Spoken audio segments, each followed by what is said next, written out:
So what is a work permit?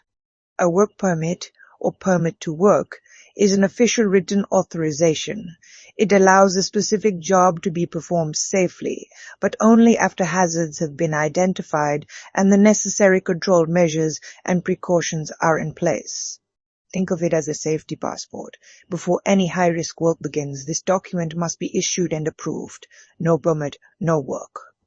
PTWs, according to major industry standards, including Saudi Aramco and Petro Rabigh, there are 4 main types of work permits. Type 1. Cold work permit. This permit is issued for activities that do not produce any spark, flame, or heat. Examples include inspection, housekeeping, painting, and general manual work. Low ignition risk, but still requires authorization. Type 2 hot work permit. This is required for any activity that uses fuel or generates spark, flame, or heat.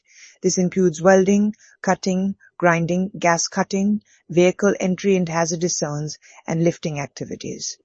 The risk level here is significantly higher. Type 3. Confined space entry permit. Before anyone enters a tank, manhole, or any other confined space, this permit must be in hand. Confined spaces are extremely dangerous due to low oxygen, toxic gases, and limited escape routes. Type 4 line break or equipment opening permit.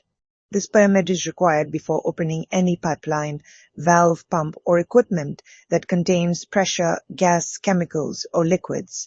Without this, the consequences can be fatal. These 4 permit types form the backbone of any effective permit to work system. Each one exists to protect workers from specific, well-known hazards on site.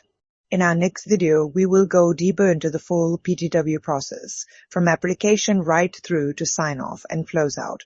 Until then, stay safe, follow the system, and never start work without your permit. This has been HSE Insights.